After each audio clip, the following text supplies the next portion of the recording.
This is my unpacking after almost 3 months in Europe. So on my travel days, this is what I was carrying, and it was not my ideal situation. My plan was to carry my backpack and my purse, but this became a real necessity. And it's super lightweight. It packs up into a little pouch, and it is so strong. I completely overpacked this thing all the time, and I was sure the straps would burst, the zipper would break, and it didn't. Held up wonderfully. So normally I would wear the big backpack on my back, and then I would just sling this over one arm on the front. And it was not an ideal way to travel. I didn't love dragging this around because I actually overpacked this really heavy. It's about 10 or 11 pounds, and that was too much. It was not super comfortable. I did like having the side pockets because I would usually tuck my phone in this one. I don't think they're super secure, but if it was right in front of me, my hand could be right on it, I'd keep my phone in there. So the items in here, and the reason I needed to use this bag instead of my purse is because I had like one item too many for my backpack. So this is the down liner for my winter coat. It also made a nice little pillow for the airplane. So I always had to drag that around in this bag because I just couldn't quite fit everything in the larger bag. And the packing cube was great to help keep it crushed. I also put my laptop in here because I wanted it close at hand, even though I could have fit the laptop in the backpack. So the other main reason I needed this day pack, besides the extra coat, is because in Florence I bought a piece of stone artwork. I also had a couple books for work that I don't recommend traveling with a bunch of books. I have my adapter with me and my charger for the laptop. Then my purse, this was another really fantastic buy for the trip. It's by Eagle Creek. I think it's called the Sophia. And I just loved everything about having this purse. It was the perfect size. I love how it looks. It had just the right number of pockets and things. Normally I would just keep my phone right here handy and maybe my headphones. And then I really loved the zipper because it has this like pickpocket proof toggle that makes it harder for pockets to get in your purse. And most days I didn't normally carry, that was for my passport.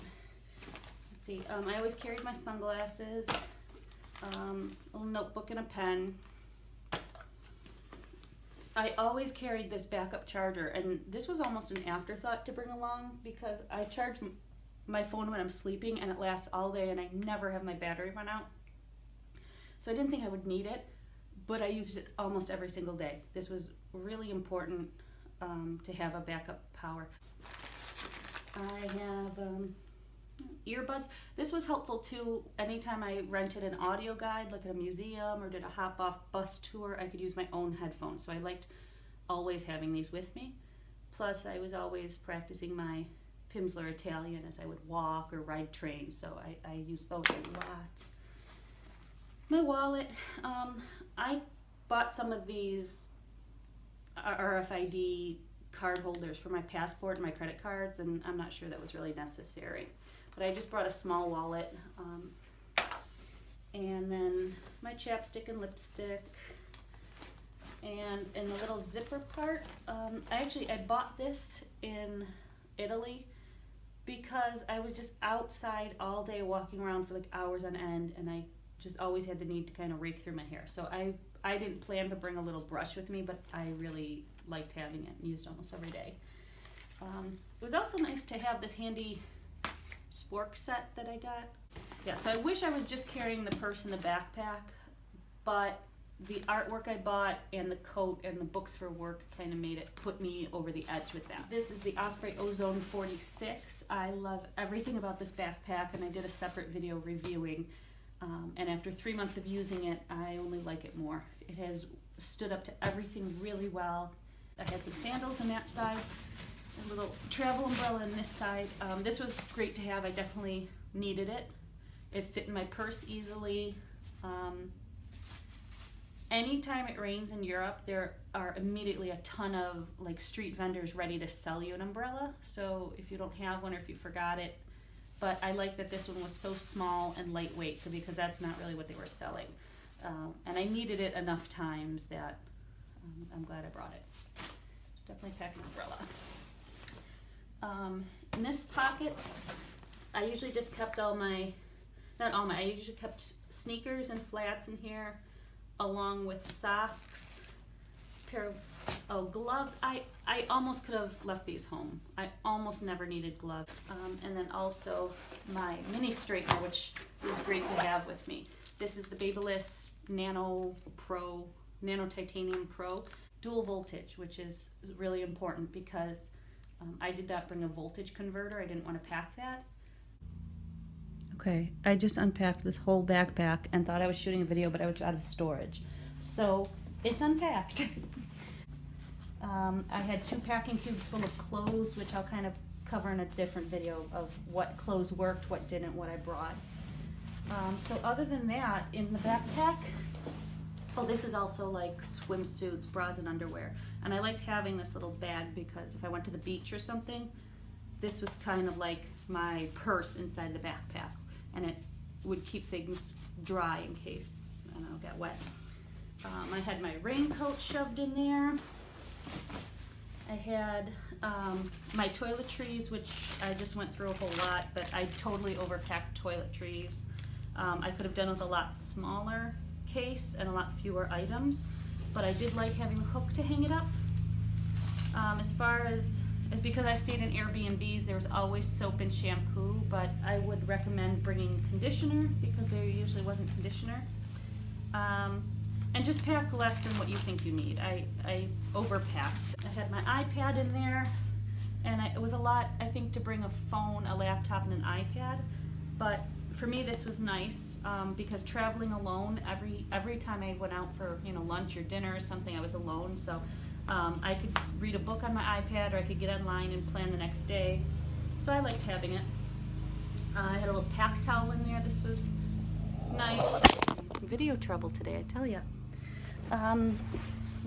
The collapsible water bottle was not a winner in my opinion.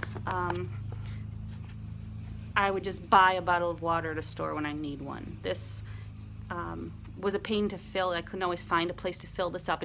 I don't like using a public bathroom sink to do it, and it doesn't fit well in the sink to like stand it up and fill it. It got kind of a funky smell toward the end. I didn't like drinking out of it, so that was not a real winner. I did not need my travel collapsible wine glass, even though I really love it. I just could have left that home. Bought this in Iceland to replace one that I had packed, but I really didn't even need to pack one. It was never so cold that I needed to cover my ears, but this was a great buy in Iceland.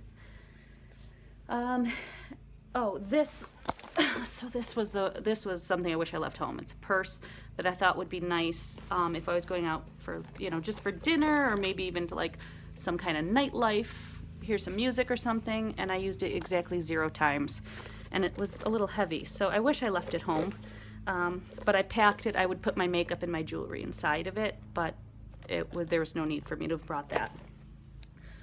Makeup was okay. I could have pared it down a little bit, but jewelry was too much. I wish I brought less jewelry. I brought this pouch. It's heavy, and I would have been happy just bringing maybe like 3 pairs of earrings with me. I didn't need any of this. I did not need locks. I brought like 3 different locks, and other than one night that I stayed in a hostel when my mom was with me, we used these locks for our lockers, but I never used them to like close my backpack or anything. Just be aware especially with like the little travel backpack, if you zip it closed to the top, especially if it's packed full, the zippers kind of burst open unsuspectingly. So I always just had to bring both zippers over to the bottom edge, and then it was fine. I also brought a cable lock, because I just didn't understand the situation with European trains and where you leave your bag and if it's safe. But I never used this. So that was about 23 pounds. It was fine. The day pack was 10 or 11 pounds. That was not great. And that's what I brought with me to Europe. That's how I spent 3 months living out of my backpack and a half. And I feel like I definitely could have cut it down. So hopefully this helps you and you have lots of great adventures traveling.